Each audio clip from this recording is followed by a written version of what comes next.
샬롬, 평안하셨습니까? 오늘은 제가 소리에 대해서 좀 말씀을 드리고자 합니다.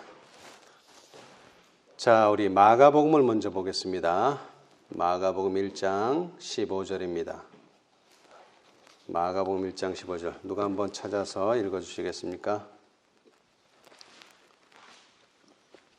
가라사대 때가 찼고 하나님 나라가 가까웠으니 회개하고 복음을 믿으라 하시더라. 예, 때가 찼다.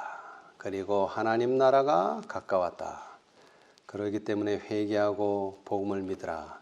이것이 예수님께서 또 침례 요한이 또 제자들이 그때 당시에 전했던 기별입니다. 자, 다시 말하자면 때가 찼다는 말은 예언된 때가 되었다는 것이죠. 그렇죠? 그래서 시대의 소망 234페이지에 그리스도의 초림에 대한 기별이 당신의 은혜의 왕국을 공포하였던 것처럼 그의 재림에 대한 기별은 그의 영광의 왕국을 공포한다. 그리고 첫째 기별과 같이 둘째 기별도 그 예언의 말씀에 기초를 두고 있다. 다 초림이나 재림이나 뭐라고요? 예언의 말씀에 기초를 두고 있다. 그런데 요 시대의 소망 234페이지를 좀 더 읽어보면 2300주의 예언이 납니다. 그러니까 한 예언 속에 뭐가 예언되어 있다고요? 초림도 예언되어 있고 한 예언 속에 재림도 예언되어 있다. 근데 중요한 것은 예언되어 있다. 그리고 예언되어 있다는 말은 계획이 있다는 것입니다. 계획. 하다 보니까 예수님 모시고 하다 보니까 재림하고 이런 게 아니라는 거예요. 다 계획이 있다는 것입니다. 계획. 그래서 마태복음 24장은 바로 그 계획, 예수님의 재림의 계획을 경고로 말씀하셨어요. 왜 경고냐? 예루살렘의 멸망에 대한 경고와 아울러 세상 끝, 다른 말로 하면 예수님의 재림에 대한 경고가 바로 이 24장 속에 들어가 있습니다. 제자들이 물었죠? 어느 때에 이런 일이 있겠사오며 또 주의 임하심과 세상 끝에는 무슨 징조가 있사오리까? 마태복음 24장 3절. 24장이 상당히 긴데 이 모든 것이 다 예루살렘의 멸망 그리고 예수님의 재림에 대해서 말하고 있습니다. 그런데 예수님께서는 이 대답을 예루살렘의 멸망은 이렇고 세상 끝은 이렇다 따로따로 말씀을 하지 않으셨어요.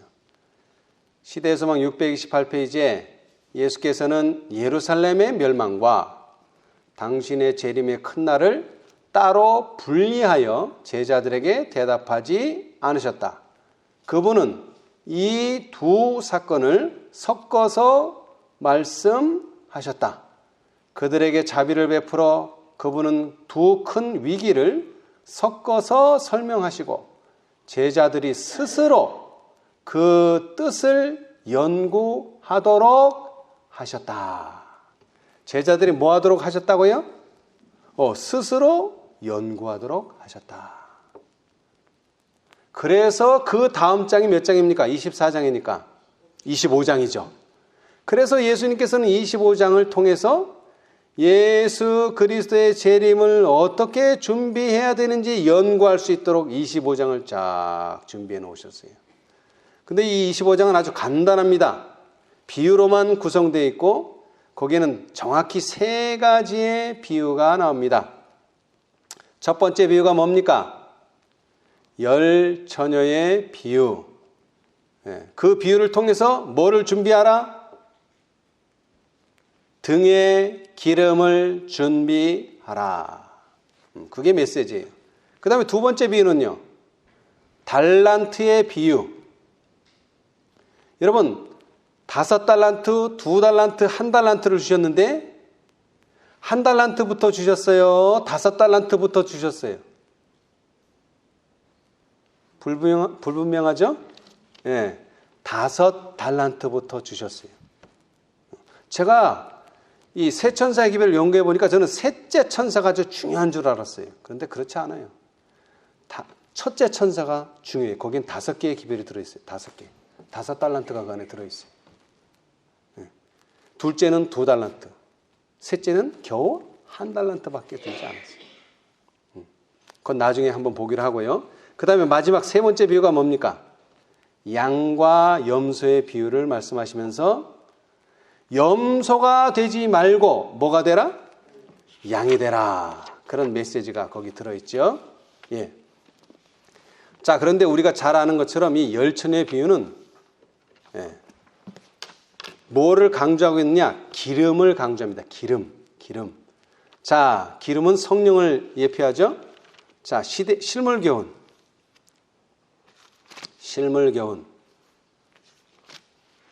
29장 마지막 장입니다. 실물교훈 29장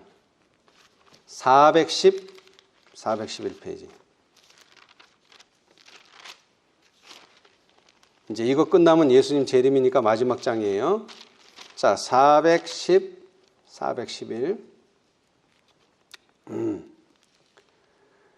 거기 411이라고 있는 구속역사 1170페이지 오른쪽 단 위에서 첫 번째 단락을 한번 천천히 읽어보세요. 하나님의 성령이 없이 하나님의 말씀만을 아는 것은 아무 소용이 없다. 성령의 감화가 없는 진리의 이론만으로는 사람의 심령을 깨우치고 마음을 심화시킬 수 없다. 우리가 비록 성경의 말씀과 약속들에 정통하다 할지라도 하나님의 영이 진리를 깊이 깨닫게 하지 않을 것 같으면 우리의 품성은 변화되지 않을 것이다. 성령이 우리 마음을 밝혀주지 않을 것 같으면 사람들은 진리와 오류를 분간할 수 없게 될 것이며 저희는 사단의 교묘한 시험에 빠지게 될 것이다. 여러분, 이 말씀이 상당히 중요합니다. 여러분, 성경 말씀에 정통한 사람도 뭐 당할 수 있다? 시험에 빠질 수 있다. 여러분, 모르는 사람이 빠지는 건 이해가 돼요. 그죠? 그런데 어떻게 성경의 말씀과 그 다음에 성경의 약속들에 정통했는데 시험에 빠질까요? 이거 좀 이해가 되지 않잖아요?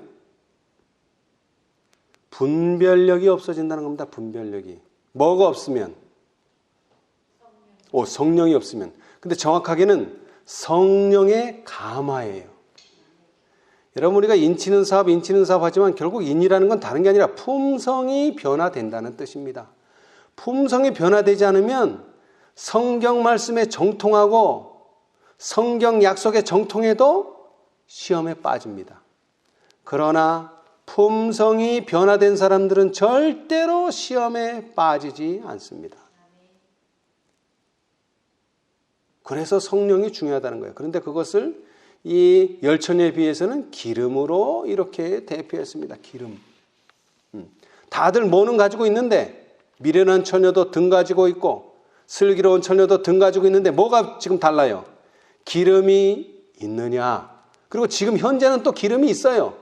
근데 뭐 하려면 신랑을 맞으러 나가는 시간이 얼마나 될지 모르기 때문에 그 기름이 충분하냐 충분하지 않느냐에 따라서 우리는 미련한 처녀도 될 수 있고 슬기로운 처녀도 될 수 있습니다. 자, 412페이지 412 구속역사 1171페이지 중간쯤 보면 품성은 위기의 때에 나타난다. 품성은 위기의 때에 나타난다. 보라, 신랑이로다, 맞으러 나오라는 간장한 소리가 들리고 졸던 처녀들이 잠을 깨었을 때에 누가 준비되었는지를 알게 되었다. 기다리는 처녀들은 나와 맞으라는 소리를 갑자기 듣게 되었다. 그 중에 어떤 이들이 이 불의의 사태를 위해 준비하고 있었고 어떤 이들은 준비하지 못하고 있었다. 자, 여러분 잘 보세요. 슬기로운 처녀는 깨어 있었나요? 아니요. 슬기로운 처녀도 자고 그 다음에 미련한 처녀도 자고 다 자고 있었어요. 그런데 자는 건 똑같은데 자기 전에 슬기로운 처녀는 뭘 준비해놨고요? 기름을 준비해놨고 미련한 처녀는 기름을 준비하지 못한 상태에서 잠이 든 겁니다. 잠잔 건 똑같아요. 네가 낫고 네가 못하고 이런 게 없다는 이야기입니다. 다 똑같아요. 다 자요. 그런데 준비가 되었다는 거예요. 준비가. 근데 이 준비가 왜 중요하냐? 이것은 단시간에 할 수 있는 준비가 아니기 때문에 그래요. 이제 뒤에 읽어보면 나와요. 자, 한번 읽어봅시다. 이와 같이 지금도 뜻밖의 재난이나 죽음에 직면하게 될 어떤 사태가 생길 때에 과연 그가 하나님의 약속을 참으로 믿고 있었는지의 여부가 판명될 것이며 또 그의 마음이 은혜로 말미암아 보존되어 있는지를 드러낼 것이다. 은혜의 시기가 끝나고 최후의 큰 시련이 임하게 될 것인데 그때 가서 심령의 부족을 채우기에는 너무 늦게 될 것이다. 자, 여기 단서가 나왔죠? 은혜의 시기 끝나고 나서 준비된다? 안 된다.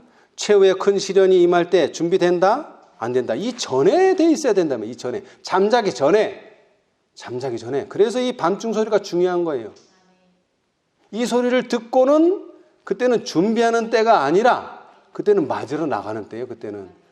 근데 사람들이 자꾸 이 때를 준비할 때로 여길 생각을 하고 있단 말이에요. 늦다는 겁니다. 그때는 늦어요. 이 소리를 들었다는 것은 이미 준비가 되었느냐 안 되었느냐 하는 것을 따지는 것이 그때 가서 준비하라는 때가 아니에요. 밤중 소리는. 다시 말하지만. 예. 자, 그런데 중요한 것은요. 이 세상이 지금 어둡다는 거예요. 자, 이 소리가 언제 외쳐졌죠? 말 그대로 밤중, 한밤중. 자, 415페이지. 415. 이 세상을 덮고 있는 어두움은 1172페이지 왼쪽 단 맨 아래 문단. 이 세상을 덮고 있는 어두움은 한번 읽어보세요. 이 세상을 덮고 있는 어둠은 하나님께 대한 오해의 어둠이다.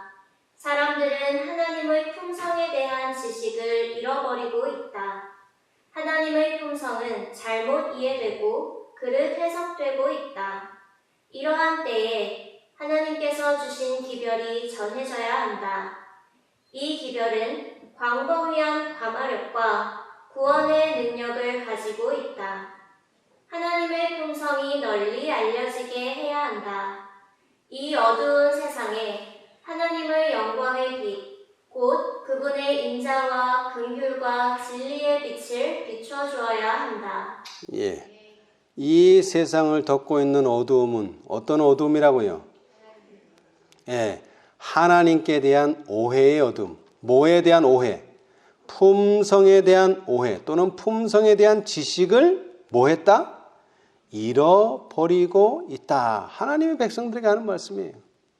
하나님의 백성들이 하나님에 대한 품성을 오해하고 있고 하나님의 품성에 대한 지식을 잃어버리고 있기 때문에 지금 세상이 이렇게 어두운 거예요. 타락한 자들 때문에 이 세상이 어두운 게 아니고 범죄자들 때문에 이 세상이 어두운 게 아니고 하나님의 백성들이 하나님의 품성에 대한 지식을 잃어버리고 있고 하나님께 대한 하나님께 대해서 오해하고 있기 때문에 그래서 지금 우리는 뭐를 해야 된다? 하나님께서 주신 기별이 전해져야 한다. 그래서 보라 신라기로다 맞으러 나오라 하는 것은 세상에게 주는 기별입니다. 세상에게. 우리는 그때는 이미 준비가 되어 있어야 하고요. 예. 자, 그런데 여기서 이제 중요한 게 하나 있어요.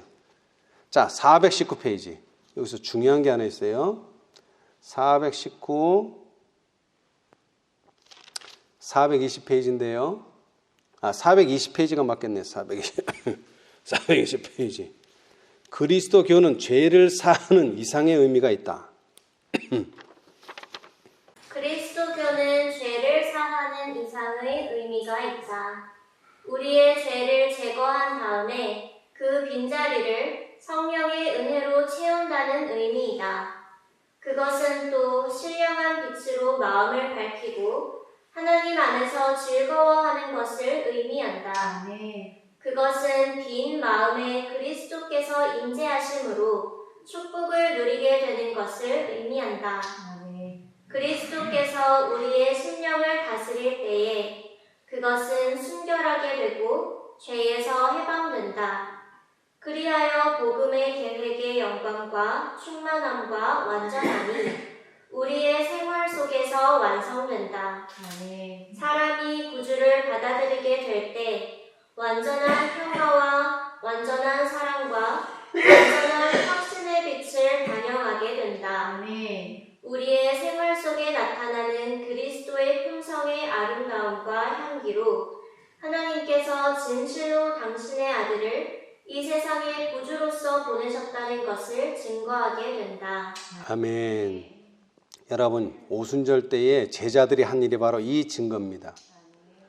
그리고 마지막 늦은 비 때 해야 될 증거가 또 이 증거고요. 다르지 않습니다. 자, 그런데 중요한 것은요, 복음의 계획의 영광과 충만함과 완전함이 우리의 생활 속에서 완성된다. 이게 아주 중요해요. 어디서 완성된다고요? 우리의 생활 속에서. 우리의 작은 생활. 뭐 대단한 일은 아니지만 우리가 하는 그 생활 속에서 완성이 돼야 돼요. 그래서 예수님께서는 이것을 강조하기 위해서 다음 비유가 뭐죠? 생활 속에서 완성하라고? 달란트의 비유. 여러분, 우리는 아무리 이 세상에 미천하게 태어났지만 최소한 한 가지 이상의 달란트는 다 가지고 태어났습니다. 물론 많은 사람은 5가지도 있죠. 그러나 최소한 우리는 달란트 없이 태어난 사람은 이 지구상에 한 명도 없어요. 그거를 말하는 거예요. 왜? 너도 생활 속에서 복음의 계획의 영광과 충만함과 완전함을 완성할 수 있다. 그걸 보여주는 게 달란트의 비유입니다. 힘의 달란트, 재물의 달란트, 시간의 달란트, 여러 가지 방면에서 달란트가 있어요. 자, 그런데 또 이 달란트에 비유해서 중요한 게 있죠. 자, 330페이지. 330. 하나님께서는 표준을 높이 세우기로 결심한 자들만을 받으실 것이다. 하나님께서는 표준을 높이 세우기로 결심한 자들만을 받으실 것이다. 그분은 당신의 대리자들에게 무슨 일에나 최선을 다해야 한다는 의무를 지우신다. 주님께서는 모든 사람에게 도덕적으로 완전하기를 요구하신다. 우리는 결코 선천적으로나 후천적으로 악으로 기울려는 우리의 성격에 맞추기 위하여 의의 표준을 낮추어서는 안 된다. 우리는 품성의 불완전함이 죄가 된다는 것을 알 필요가 있다. 품성의 모든 의로운 특성들이 하나님 안에서 전체적으로 완전하고 조화를 이루게 되어 그리스도를 개인의 구주로 받아들이는 사람은 누구나 다 이 특성을 가질 특권이 있다. 아멘. 아멘. 자, 여러분, 우리가 이 달란트에 비해서 하나 배워야 될 게 있어요. 품성의 불완전함은 뭐가 된다? 죄가 된다. 사람들은 자꾸 죄를 짓는 줄 알아요. 여러분, 품성이 불완전하면 그게 죄입니다. 다시 말하면 우리의 품성은 뭐 해줘야 된다? 완전해져야 된다. 완전해져야 된다. 그런데 아까 어디서 완전해져야 된다 그랬죠? 우리의 생활 속에서. 그래서 강조하십니다. 3번째 비유가 뭐예요? 양과 염소의 비유. 그럼 어떻게 완전해지느냐? 내가 벗었을 때에 옷을 입혀주었고, 내가 옥에 갇혔을 때에 나를 돌아보았고, 내가 굶주릴 때에 먹을 것을 주었고, 생활 속에서, 대단한 일 아니에요. 생활 속에서 그거를 양과 염소로 표현하셨어요. 지극히 작은 자 하나에게 한 것이 곧 내게 한 것이다. 계속 첫 번째도 품성, 두 번째도 품성, 결국 세 번째도 품성이에요. 그런데 이 세 번째는 좀 달라요. 양과 염소로 분리된 다음에는 무슨 일이 벌어지느냐? 무슨 일이 벌어지느냐? 자, 각시대 대쟁투 322페이지. 각시대 대쟁투 322페이지. 그리스도께서 실제로 재림하시기 전에 거기 구속의 역사 1526페이지 중간쯤 보시면 그리스도께서 실제로 재림하시기 전에는 무슨 일이 없어요. 그분의 백성들이 그 나라를 받을 수 없다. 자, 이제 그걸 설명합니다. 한번 읽어보세요. 구주께서는 그 사실에 대하여 다음과 같이 말씀하셨다. 인자가 자기 영광으로 모든 천사와 함께 올 때에 자기 영광의 보좌에 앉으리니 모든 민족을 그 앞에 모으고 각각 분별하기를 목자가 양과 염소를 분별하는 것 같이 하여 양은 그 오른편에 염소는 왼편에 두리라. 그때에 임금이 그 오른편에 있는 자들에게 이르시되 내 아버지께 복받을 자들이여 나와 창세로부터 너희를 위하여 예비된 나라를 상속하라. 우리는 인자가 오실 때에 죽은 사람들은 썩지 아니할 것으로 부활하고 살아있는 사람들은 변화할 것이라는 사실을 위의 성경절들을 통하여 알게 되었다.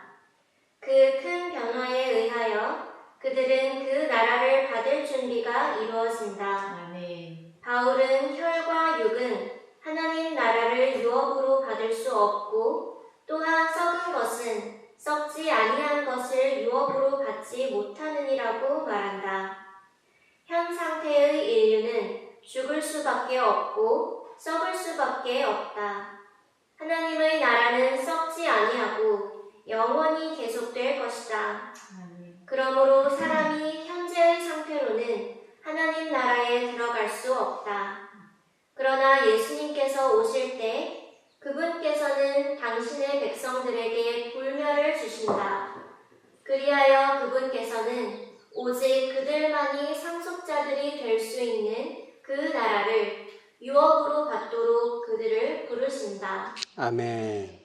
여러분, 예수님께서 니고데모에게 말씀하셨습니다. 네가 거듭나지 아니하면 하나님 나라를 볼 수 없느니라. 네가 물과 성령으로 거듭나지 아니하면 하나님 나라에 들어갈 수 없느니라. 여러분, 우리는 보는 사람이 되기를 원합니까? 들어가는 사람이 되기를 원합니까? 들어가는 사람이 되기를 원합니다. 보는 사람들은 많이 있어요. 그런데 들어가는 사람은 많지 않아요. 왜? 현재 상태로서는 하나님 나라에 들어갈 수 없다. 우리의 품성이 예수님과 같지 않는 한, 우리의 품성이 예수님을 닮지 못한다면 우리는 하나님의 나라는 볼 수 있을지는 모르지만 하나님 나라에 들어갈 수는 없습니다. 절대로. 오히려 낙원에 있는 사람들도 죄로 말미암아 낙원에서 쫓겨나는 상황입니다. 절대로 용납되지 않습니다. 그러나 감사하게도 예수님께서 우리에게 새 천사의 기별을 보내신 이유는 우리가 하나님 나라를 볼 수 있을 뿐만 아니라 하나님 나라에 들어갈 수 있도록 준비시키기 위해서 새 천사 기별을 보내셨어요. 그렇죠? 예. 자, 우리 이제 이 장면을 좀 살펴봐야 되는데요. 지금 이 새 천사의 기별이 어디까지 진전되어 왔느냐. 자, 각시대 대쟁투 611페이지. 각시대 대쟁투 611페이지. 여러분 이제 잘 살펴봐야 됩니다. 각시대 대쟁투 611페이지. 마지막 경고의 진전. 마지막 경고의 진전. 이제 마지막입니다, 이것이. 네, 마지막. 마지막. 그리고 이 장은 38장 최후의 경고장이고요. 셋째 천사의 기별을 전파하는 일에 협력하는 천사는, 여러분, 셋째 천사의 기별을 전하는 것으로 끝인가요? 여기 보니까 셋째 천사의 기별을 전파하는 일에 협력하는 천사가 또 나오네요. 그래서 계속 읽어보니까 그 영광으로 온 세상을 환하게 한다. 온 세계적 범위의 사업이 비상한 능력으로 성취될 것이 여기에 예언되어 있다. 자, 여러분, 1844년 가을까지 어떤 기별이 전해졌나요? 재림운동 신자들에게. 첫째 천사의 기별, 둘째 천사의 기별, 그리고 뭐가 전해졌죠? 1844년 가을까지 밤중 소리. 그 다음에 1844년 가을이 지나서는 어떤 기별이 전해졌어요? 셋째 천사, 그 다음에 계시록 18장 천사, 그 다음에 계시록 18장 4절에 다섯 천사. 1844년 가을을 중심으로 세 개의 기별, 그 다음에 그 이후에 세 개의 기별이 전해졌어요. 그렇죠? 1840년에서 44년까지의 재림운동에는 하나님의 능력이 영광스럽게 나타났다. 첫째 천사의 기별은 세계 모든 선교지에서 증거되었다. 그리고 어떤 나라들에서는 16세기 종교개혁 이후 어떤 곳에서 있었던 것보다 가장 큰 종교적 각성이 일어났다. 그러나 셋째 천사의 마지막 경고 아래 이루어질 큰 운동은 그것보다 훨씬 더 뛰어날 것이다. 그 운동은 오순절의 운동과 유사할 것이다. 복음사업의 시초에 귀중한 씨앗의 발화를 위하여 성령을 부어주심으로 이른 비를 주신 것처럼 그 사업의 종말에는 늦은 비를 주셔서 추수할 곡식을 무르익게 하실 것이다. 그러므로 우리가 여호와를 알자. 힘써 여호와를 알자. 그의 나오심은 새벽빛같이 일정하니 비와 같이 땅을 적시는 늦은 비와 같이 우리에게 임하시리라. 시온의 자녀들아, 너희는 너희 하나님 여호와로 인하여 기뻐하며 즐거워할지어다. 그가 너희를 위하여 비를 내리시되 이른 비를 너희에게 적당하게 주시리니 이른 비와 늦은 비가 전과 같을 것이라. 말세에 내가 내 영으로 모든 육체에게 부어주리니 누구든지 주의 이름을 부르는 자는 구원을 얻으리라. 아멘. 여러분, 이른 비 때에 누구든지 주의 이름을 부르는 자는 구원을 얻으리라. 이게 사도행전 2장의 말씀이에요. 그런데 언제도요? 말세의 늦은 비 때도 어떤 일이 벌어져요? 누구든지 주의 이름을 부르는 자는 구원을 얻으리라. 여러분, 우리가 여태까지 첫째 천사는 뭐고 둘째 천사는 뭐고 셋째 천사는 복잡하게 여러 가지 막 많이 배웠는데 뭐라고요? 누구든지 주의 이름을 부르는 자는 구원을 얻으리라. 너무나 단순한 복음입니다, 여러분. 알지 말라는 뜻이 아니라 복음은 단순하다는 것입니다. 많이 알아야 구원 얻는 거 아닙니다. 그러나 뭐를 알아야 돼요? 주를 알아야죠. 주도 모르는데 주의 이름을 어떻게 부릅니까? 주의 이름을 부르지 않는데 어떻게 우리가 구원을 얻습니까? 근데 그 일을 누가 한다는 거예요? 마지막에 늦은 비 성령이 그러한 일을 할 것이다. 위대한 복음 사업은 그 시초에 나타났던 하나님의 능력 못지않은 큰 능력이 나타남으로 맞춰지게 될 것이다. 복음 사업의 시초에 이른 비가 내림으로 성취된 예언들은 그 사업의 종말에 늦은 비가 내림으로 다시 성취될 것이다. 지금 여기서는 뭐를 비유하고 있습니까? 이른 비와 늦은 비. 이른 비와 늦은 비. 그리하여 사도 베드로가 기대했던 유쾌하게 되는 날이 이를 것이다. 그러므로 너희가 회개하고 돌이켜 너희 죄 없이 함을 받으라. 이같이 하면 유쾌하게 되는 날이 주 앞으로부터 이를 것이요 주께서 너희를 위하여 예정하신 그리스도 곧 예수를 보내시리라. 하나님의 종들은 거룩한 헌신으로 빛나고 밝은 표정을 얼굴에 짓고 하늘에서 온 기별을 선포하기 위하여 이곳에서 저곳으로 분주히 왕래할 것이다.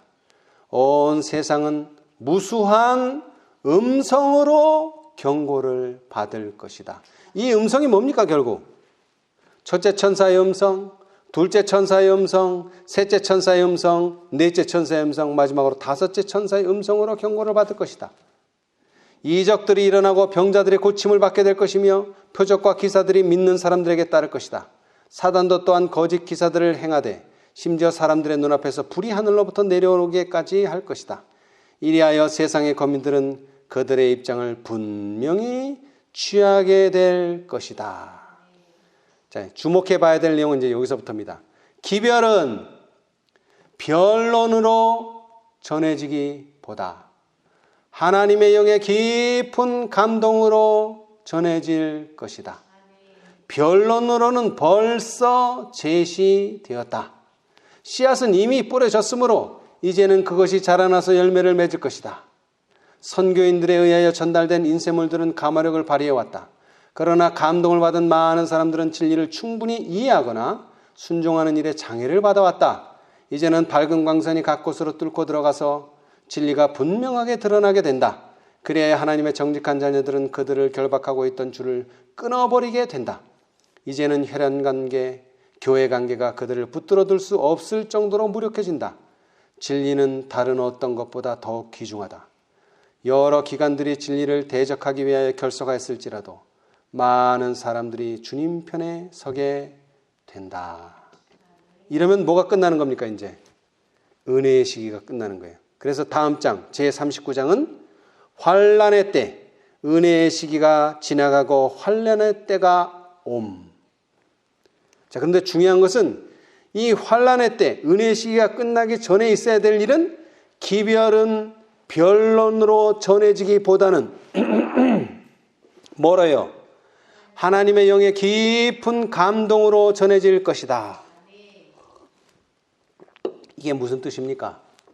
늦은 비 성령의 역사로 말미암아 이 기별이 전해진다는 거예요. 근데 늦은 비 성령은 누가 받습니까?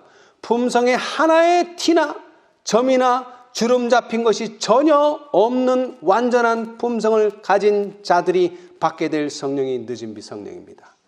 다시 말하자면 이제 기별은 전에는 분명히 말하지만 변론으로 전해졌어요. 전에는. 그러나 지금은요. 품성으로 전해질 것이다. 어떤 품성? 하나님의 영의 깊은 감동으로 생성된 품성. 네. 자, 그런데 아까도 말했지만 세상은 뭐로 경고를 받을 것이다? 온 세상은 무수한 음성으로 경고를 받을 것이다. 여러분, 우리가 초림을 연구해 보면은 예수님께서 뭘 계속 강조하셨습니까? 자신이 오기 전에 누가 올 것이다. 외치는 자의 소리가 있을 것이다. 이사야 40장 3절 한번 읽어보세요. 외치는 자의 소리여 가로되 너희는 광야에서 여호와의 길을 예비하라.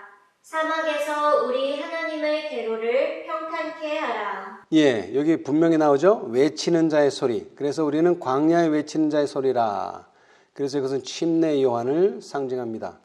그런데 이 40장을 좀 더 읽어보면은요, 또 다른 음성이 하나 더 있어요. 자, 40장 9절. 아름다운 소식을 시온에 전하는 자여, 너는 높은 산에 오르라. 아름다운 소식을 예루살렘에 전하는 자여, 너는 힘써 소리를 높이라.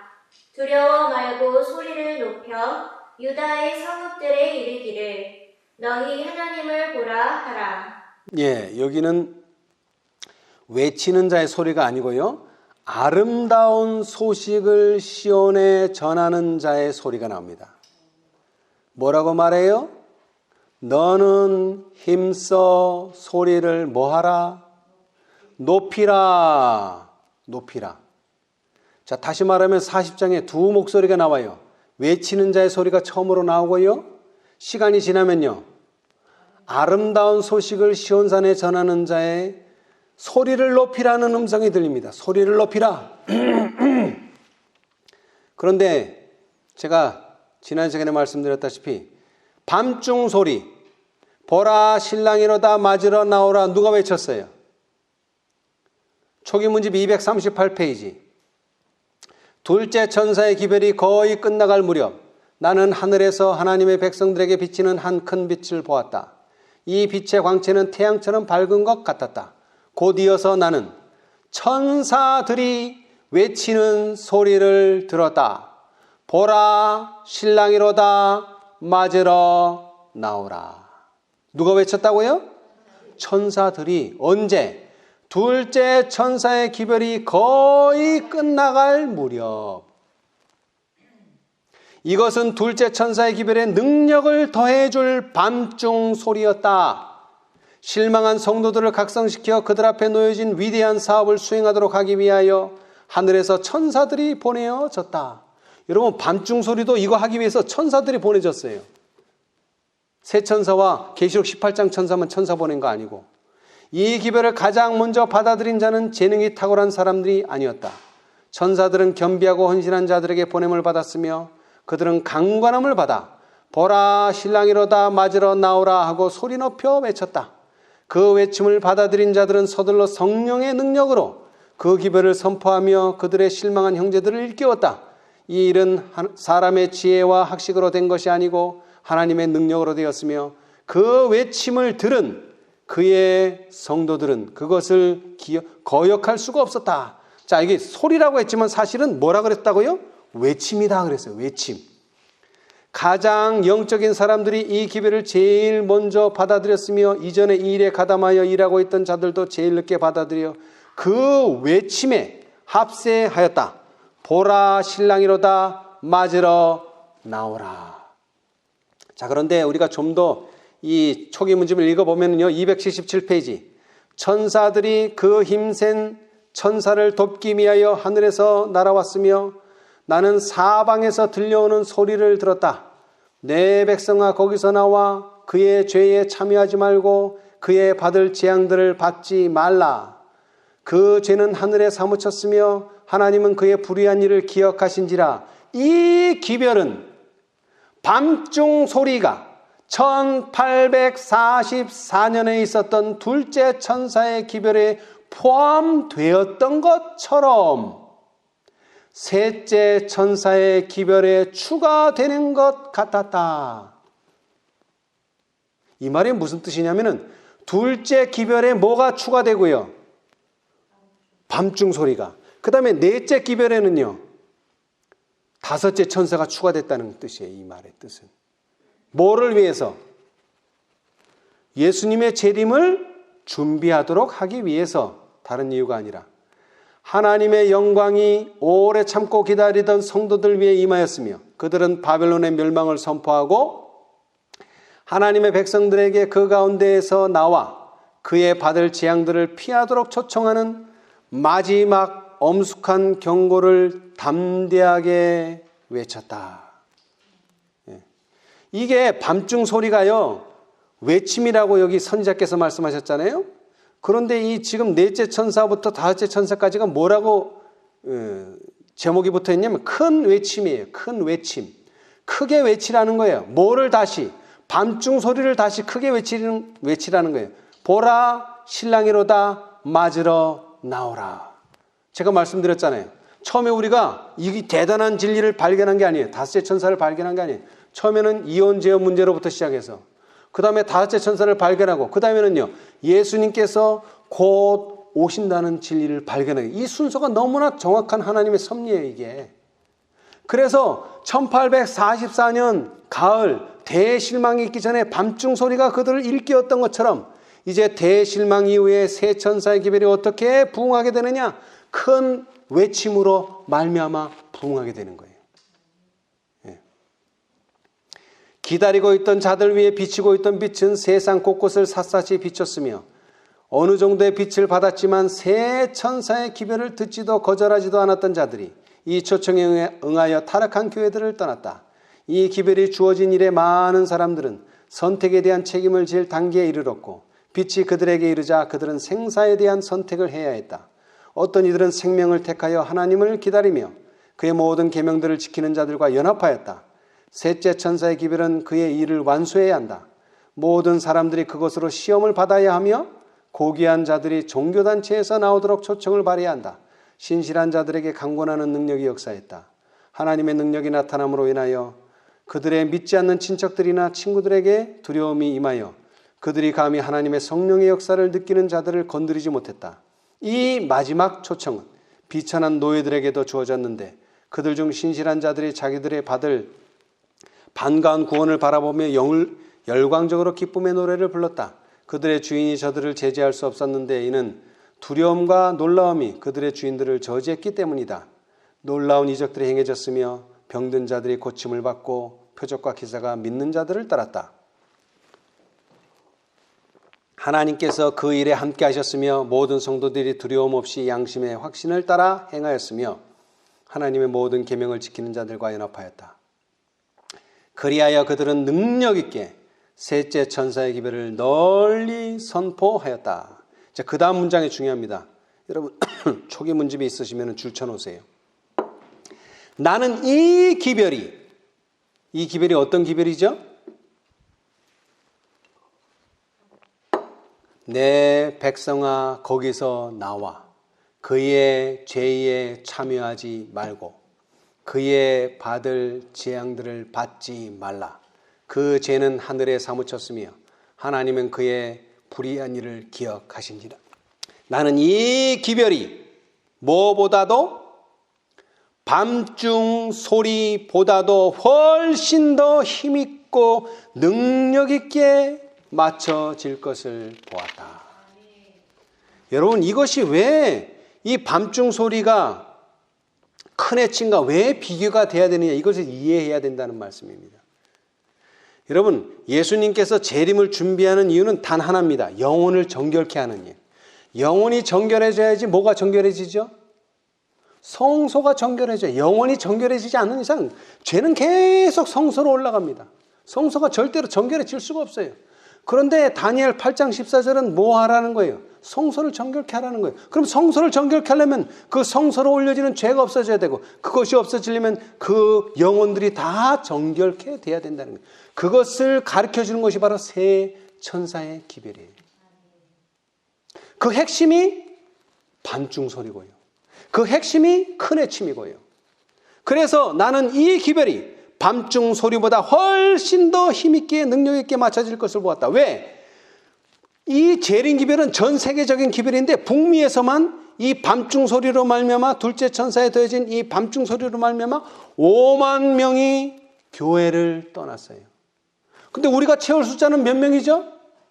14만 4천 명밖에 안 돼요. 한 3배 정도밖에 안 돼요. 5만 명의 3배, 15만 명. 3배밖에 안 돼요. 근데 여기서는 뭐라 그랬어요? 밤중 소리보다 훨씬 더 힘있게 능력있게 맞춰질 것이다. 그 말의 의미는 이겁니다. 능력은 10배에 달하지만 사실 나오는 무리는 그렇게 많지 않다는 거예요.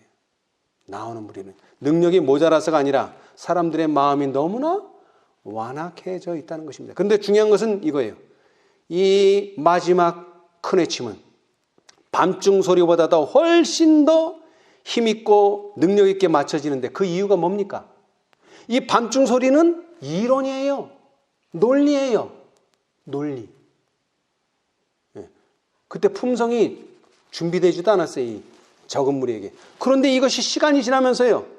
뭐가 준비되어 가고 있습니다. 이제 품성이 준비되어서 이제 마지막 큰 해침은요. 품성을 통해서 이루어지기 때문에 훨씬 더 힘있고 능력이 있다는 것입니다. 근데 지금 우리가 무슨 일을 해야 돼요, 지금? 밤중 소리를 외쳐야 돼요. 큰 해침을 해야 돼요. 응? 여러분, 성경을 읽어보면은요, 침례 요한에 대해서 말하기를 누가복음 1장 17절에 저가 또 누구의 심령과 능력으로 주 앞에 앞서간다 그랬죠? 엘리야라는 말밖에 없어요. 신구약 이 사복음서 다 찾아봐도 엘리야와 엘리사의 심령과 능력으로라는 말은 없어요. 오로지 한 사람, 엘리야의 심령과 능력으로 나타날 것이다. 사실은 세 천사의 기별로 맞췄어야 됐었어요. 그런데 그렇게 되지 못한 이유는 왜 그러냐? 인간들이 거기에 부합하지 못했기 때문에. 그래서 엘리야를 잇는 엘리사가 필요했던 것입니다. 선지자왕 235페이지 선지자로서의 엘리사의 사업은 어떤 면에 있어서 엘리야의 사업과는 매우 달랐다. 엘리야에게는 정죄와 형벌의 기별이 위탁되었고 그는 대담무쌍한 책망의 목소리로 왕과 백성들에게 그들의 악한 길에서 돌아오도록 호소하였다. 자, 엘리야가 어떤 호소를 했습니까? 책망의 목소리를 했다는 거예요. 책망. 침례요한과 똑같아요. 자, 그런데 이 침례요한 다음에 놓은 엘리사, 예수님은요, 엘리사의 사명은 보다 평화스러운 사명이었고 엘리야가 시작한 사업을 세우고 굳게 하고 백성에게 여호와의 길을 가르치는 것이었다. 영감의 기록은, 잘 들으세요. 엘리사의 사업이 무엇인지, 백성들과 개인적으로 접촉하는 글을. 어떻게 접촉한다고요? 개인적으로. 엘리야는요, 개인적이 아니에요. 단체적이에요. 그 재단에 보세요. 250명의 사람들과 백성들 앞에서 했어요. 근데 엘리사는 그렇게 하지 않았어요. 잘 이해하셔야 돼요, 이거. 엘리사의 사업은 개인적으로, 백성들과 개인적으로 접촉하는 글을, 그 다음에는요, 선지자의 생도들에게 둘러싸인 글을 교육 사업에 많이 했었어요, 엘리사가. 그 다음에 중요한 거, 우리가 앞으로 늦은 빛 때 왜 치료하는 이적을 베풀어야 되냐? 엘리사가 그 일을 했기 때문에 그래요. 이적과 봉사로 병을 고치고 기쁨을 가져오는 글을 묘사하고 있다. 이러기 때문에 우리가 병 고치는 은사를 받는 거예요, 여러분. 능력 보여주려고 받는 게 아니에요. 왜? 엘리사가 이 일을 했기 때문에. 그럼 우리가 할 일은 뭐예요? 개인적으로 접촉하고 선지자처럼 가르치고 이적과 봉사로 병 고치는 일. 자, 마지막으로요, 선지자왕 254페이지. 엘리야가 시작하고 엘리사가 추진한 개혁 사업으로 인하여 많은 사람들이 하나님을 찾게 되었다. 네. 여러분, 밤중 소리는 밤중 소리로 끝나는 게 아닙니다. 뭐로 끝난다고요? 큰 외침으로 끝납니다. 네. 시작은 밤중 소리로 시작했어요. 그러나 끝은요, 큰 외침. 엘리야가 시작하고 엘리사가 끝냅니다. 엘리야는 대중적이고 그 다음에 중요한 것은 책망의 목소리예요. 책망, 정죄, 형벌을 고하는 거예요. 경고하는 거예요. 그런데 엘리사는요, 경고가 아니에요. 위로하는 자입니다. 위로하는 자. 이거 혼동하시면 안 돼요. 자, 오늘 우리가 무슨 일을 해야 되겠습니까? 그러나 중요한 것은, 다시 말하지만 영혼의 정결을 가져오는 것이 하나님의 사업이고 그것이 예수님의 재림을 준비하는 길입니다. 그 일을 하도록 목소리를 주셨어요. 광야에 외치는 자의 소리를 첫 번째로 주시고, 그 다음에 두 번째로는 아름다운 소식을 시온산에 전하는 자의 소리, 힘써 소리를 높이라. 우리 모두 이 음성을 높임으로, 큰 외침을 함으로 믿는 자들이 구원을 얻는 놀라운 역사를 우리 모두가 경험하게 되기를 간절히 바라면서 오늘 말씀 마치겠습니다. 감사합니다.